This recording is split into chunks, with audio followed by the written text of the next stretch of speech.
सुप्रभात विद्यार्थियों। Last class में हम व्यंजन संधि के बारे में पढ़ रहे थे और कुछ संधियां हमने पढ़ ली थी। उससे आगे हम देखते हैं जसत्व संधि। ये व्यंजन संधि का भी भेद है। तो देखिए जसत्व संधि की पहचान क्या होगी, इसमें आपको ध्यान रखना है वर्ग के प्रथम, द्वितीय तथा चतुर्थ वर्ण के पश्चात वर्ग के प्रथम, द्वितीय तथा चतुर्थ वर्ण के पश्चात वर्ग का तृतीय, चतुर्थ वर्ण अथवा कोई स्वर अथवा है, ये, वे, रे और ले। वर्ग के प्रथम, द्वितीय, चतुर्थ वर्ण के पश्चात वर्ग का तृतीय, चतुर्थ वर्ण आ जाए अथवा कोई स्वर आ जाए अथवा है, ये, वे, रे और ले, इनमें से कोई वर्ण आ जाए तो पूर्व वर्ण के स्थान पर, पूर्व वर्ण के स्थान पर उसी के वर्ग का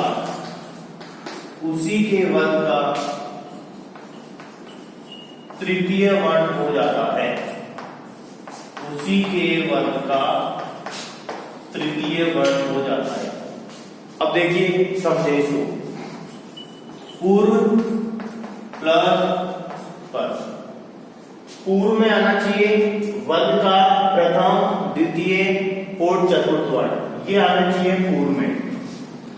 पर में वर्ग का तृतीय, चतुर्थ वर्ण आ जाए अथवा कोई स्वर आ जाए अथवा है, ये, वे, रे और ले, इनमें से कोई वर्ण आ जाए तो इस पूर्व वर्ण के स्थान पर, इस पूर्व वर्ण के स्थान पर इसी के वर्ग का तृतीय वर्ण हो जाता है। फॉर एग्जाम्पल कि यहां पर क्या आ गया, अब इसके स्थान पर इसी के वर्ग का तीसरा वर्ण करना है तो कै का तीसरा वर्ण क्या होता है, कै होता है। तो ये इस संधि में आपको करना है, पूर्व वर्ण के स्थान पर उसी के वर्ग का तृतीय वर्ण आपको करना होता है। एग्जाम्पल हम लेते हैं,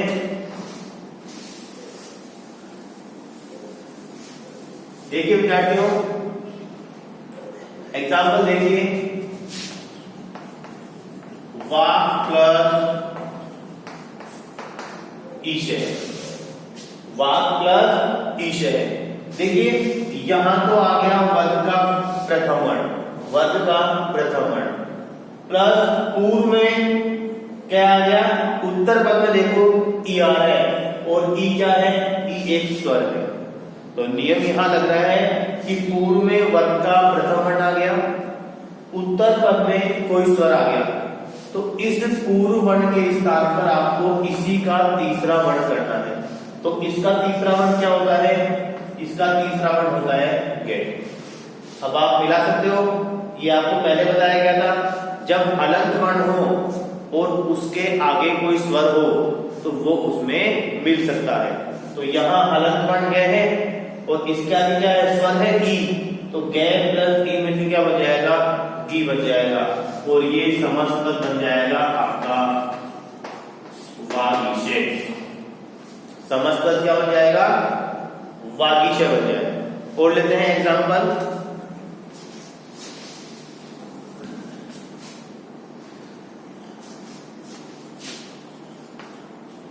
लघ प्लस ढह। देखिए पूर्व में देखिए वर्ग का कौन सा वर्ण है, भे, पे, फे, बे और भे, वर्ग का चतुर्थ वर्ण आ गया। तो देखो वर्ग का चतुर्थ वर्ण आ सकता है पूर्व में, बिल्कुल आ सकता है। इसके बाद में है थे, दे है, ते, थे, दे और थे, ये भी वर्ग का चतुर्थ वर्ण है। तो देखो उत्तर पद में वध का चतुर्थ वर्ण आ सकता है, पूर्व में भी चतुर्थ वर्ण है और उत्तर पद में भी चतुर्थ वर्ण है, तो दोनों तरफ चतुर्थ वर्ण आ सकता है।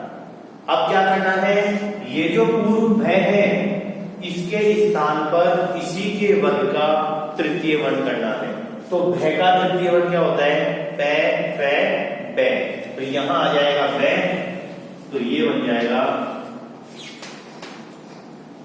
लब्ध है बन जाएगा, क्या बन जाएगा, लब्ध है बन जाएगा। और लेते हैं एग्जांपल, अच प्लस अंत है, अच प्लस अंत है, वर्ग का प्रथम वर्ण, वर्ग का प्रथम वर्ण प्लस आगे आ गया स्वर, तो पूर्व वर्ण के स्थान पर इसी के वर्ग का तीसरा वर्ण हो जाता है।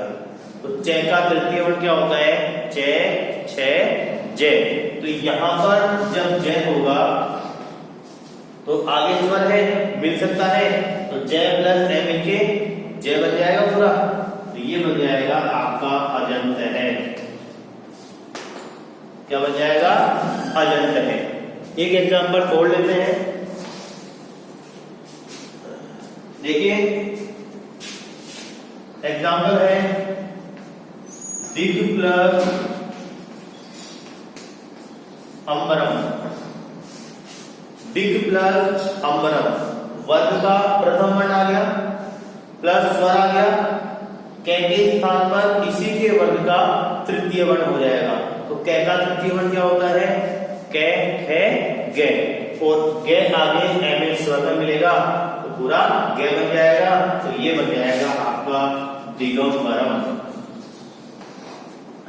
ये बन जाएगा आपका दिगंबरम।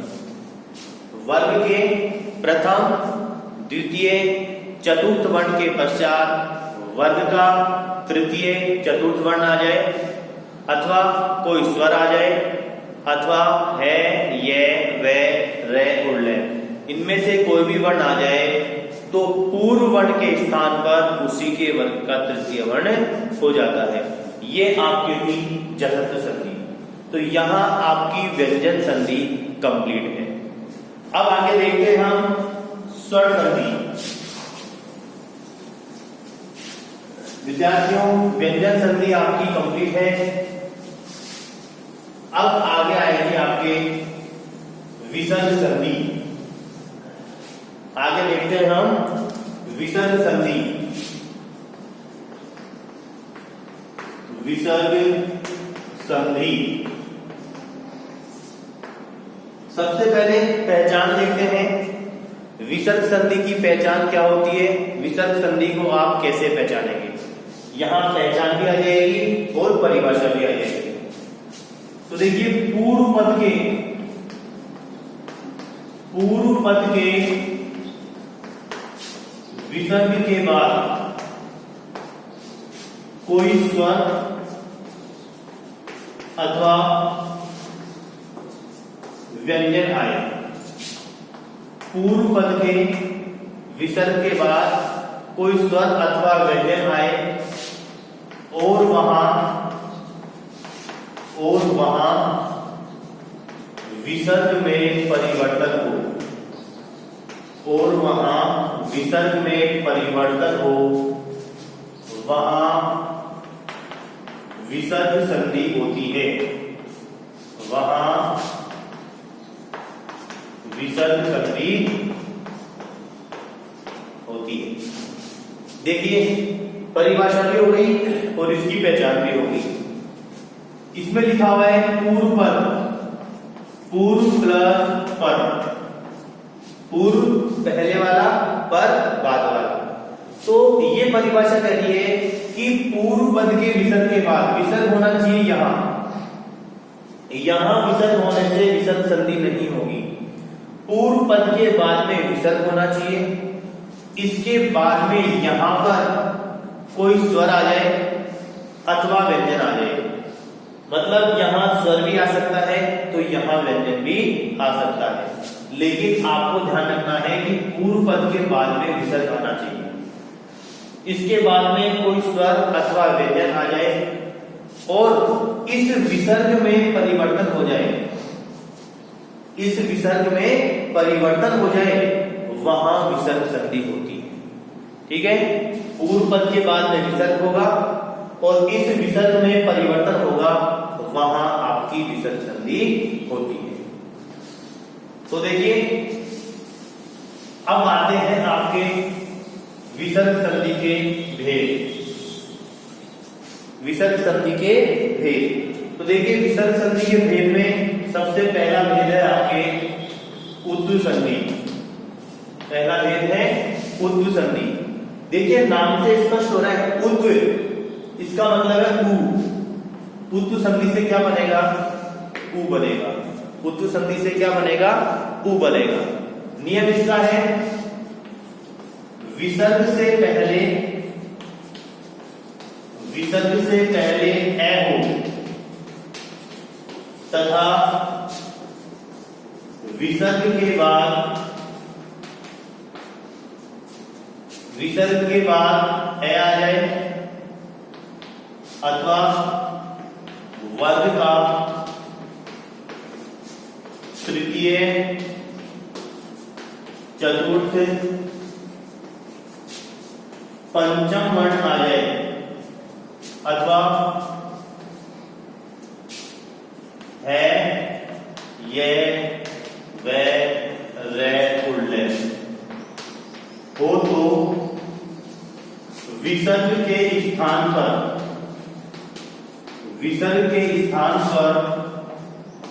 ऊ हो जाता है, जो कि पूर्व ए के साथ मिलकर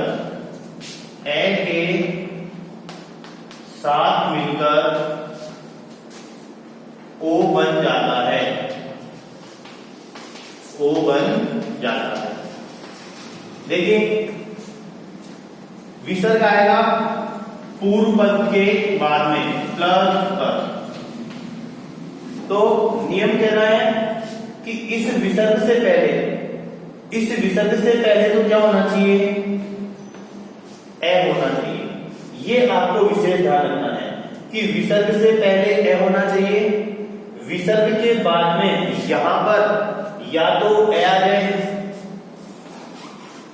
या वर्ग का तृतीय, चतुर्थ, पंचम वर्ण आ जाए, या फिर है, ये, वे, रे और ले आ जाए।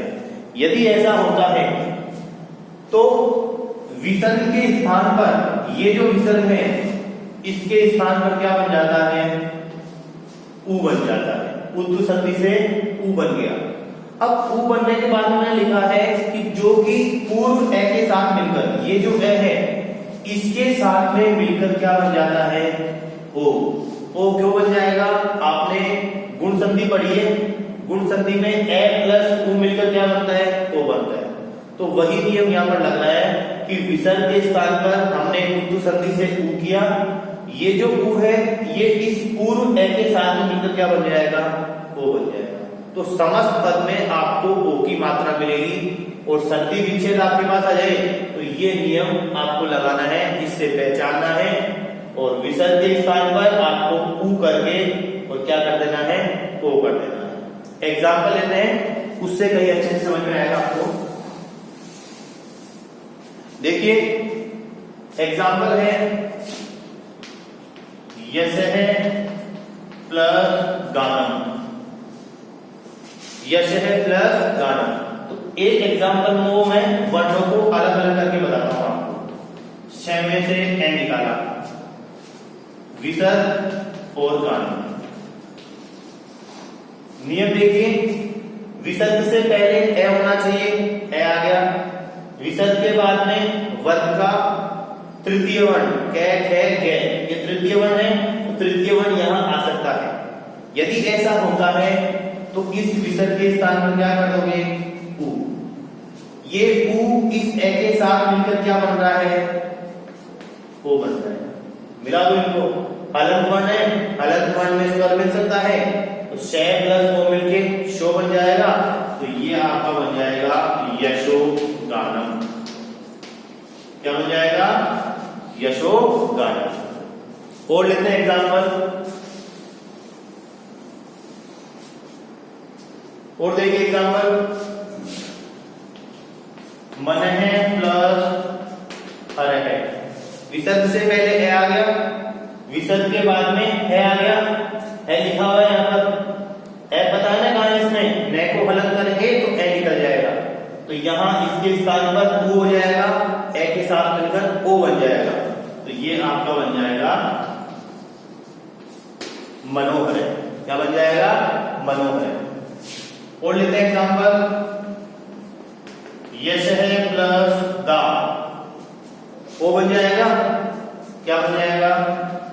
तो ये आपका बन जाएगा यशोदा। क्या बन जाएगा? यशोदा। प्रथम है प्लस अध्याय है, विसर्ग से पहले है और विसर्ग के बाद भी है, तो इसके स्थान पर अर्थात विसर्ग के स्थान पर ऊ मिलेगा, पूर्व वाले ऐसे ओ बन जाएगा, तो ये आपका बन जाएगा प्रथमो अध्याय है, प्रथमो अध्याय। अब देखिए समस्त पद में आपको ओ की मात्रा मिल रही है, ओ ओ ओ और ओ। क्यों मिल रही है? क्योंकि यहां पर ऊ जो है पूर्व ए के साथ मिलकर क्या बन जाता है? ओ बन जाता है। तो ये आपकी थी उत्तु संधि। आज हम इतना ही पढ़ेंगे और नेक्स्ट संधि लेते हैं हम नेक्स्ट क्लास में। धन्यवाद।